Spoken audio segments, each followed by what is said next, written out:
Well, good evening and thank you for joining us for THV 11 News at 6. I'm Kathryn Roley. Another round of No Kings protests took place all over the country today, including here in Little Rock. CBS's Christian Benavides has the latest.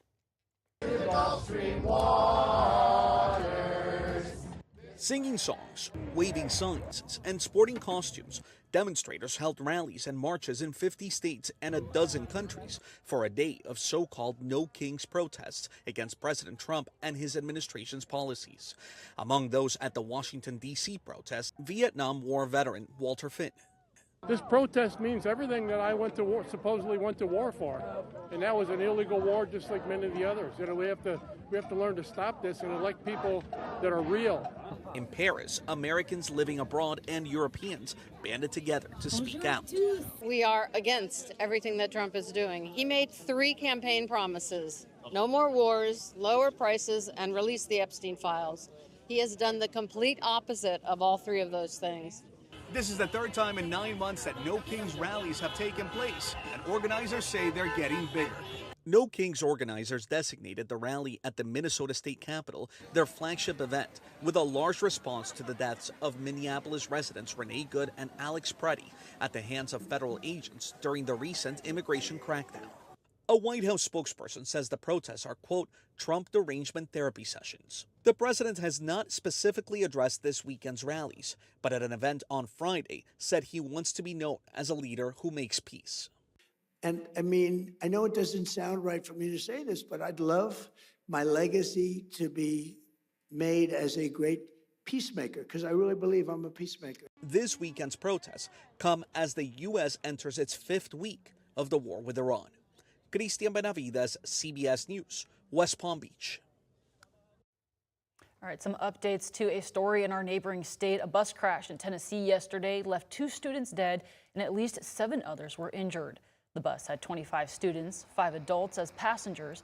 The bus was carrying them for a middle school field trip outside of Nashville.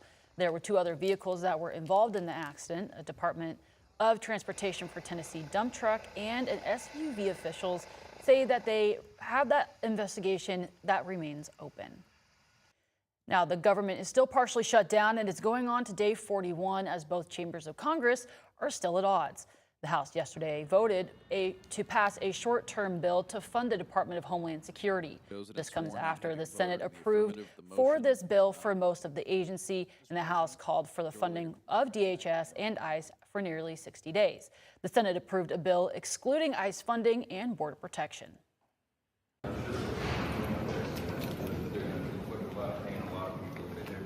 Mr. Speaker, did you give Leader Thune a heads up before you decided to reject the Senate House bill? Yes, we talked today, and I told them it shouldn't be a surprise to anybody that we would not be able to do that. We're not going to split apart 2 of the most important agencies in the government and leave them hanging like that. We just couldn't do it. Do you still have confidence in him? The Senate has adjourned for a 2-week Easter recess and will now reconvene in its regular session until Monday, April 13th. Turning now to the latest in Iran, with the conflict reaching a month. Iran-backed Houthis are responding to 2 missile attacks against Israel today. This comes after U.S. troops reached the Middle East.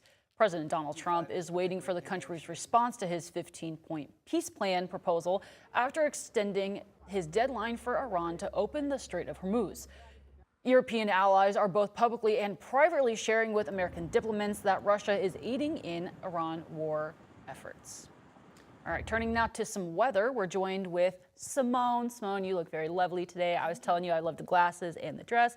And we're both dressed for spring, but it doesn't really feel like spring out there. We got a little cool down today. We're only a few degrees below average, but that cold front yesterday definitely made an impact. We've been feeling that breeze today. That doesn't help things feel any better. Wind speeds are calming down as we get a little bit closer to the sunset. Temperatures are hugging the upper 50s to low 60s across the northeastern half of the state, and further southwest, more of those middle to upper 60s. We do have a few clouds that are pushing out of our southwest, leaving us with mainly clear skies as we round out the last couple of hours of sun with the sun up.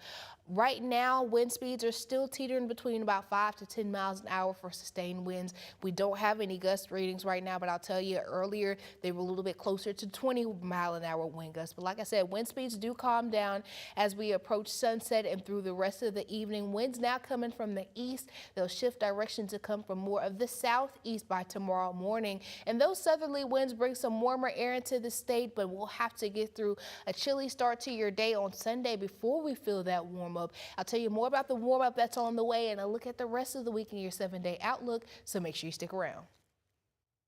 All right, thank you, Simone. Some updates to some investigations in central Arkansas. First, Jefferson County officials are investigating a deadly shooting. Law enforcement was called to a home on Sassafras Trail in Whitehall involving a domestic disturbance. Once reaching the scene, the suspect, Scotty Grover, left the home. Authorities say he shot his girlfriend, Donna Holder. Grover was arrested and authorities found Holder's body inside. A full autopsy will be performed. Next, a White County man is in custody after being suspected of shooting a police dog in the head yesterday. William Thomas was arrested after authorities were called to the Bald Knob area.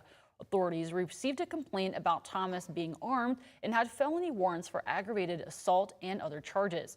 Once law enforcement arrived on the scene, they said he was armed with a pistol in a vehicle. Law enforcement attempted to talk with the suspect, and after talks failed, law enforcement then threw gas into the vehicle, and Thomas fled with his pistol, and the canine officer was sent. Thomas then allegedly shot the canine in the head. Now, the dog is recovering, and Thomas is being treated, but White County officials say that they are still investigating. And here in Pulaski County, the sheriff's office is asking for help in finding a man believed to be armed and dangerous. The suspect is 22-year-old Kejon Allen. Allen is wanted for several charges. Some of those include 2 counts of aggravated assault, aggravated robbery, and theft of property.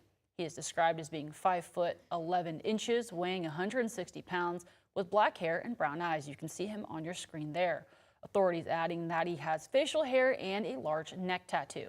There's a $1,000 reward that is being offered, and if you have any information, you are asked to contact the Pulaski County Sheriff's Office.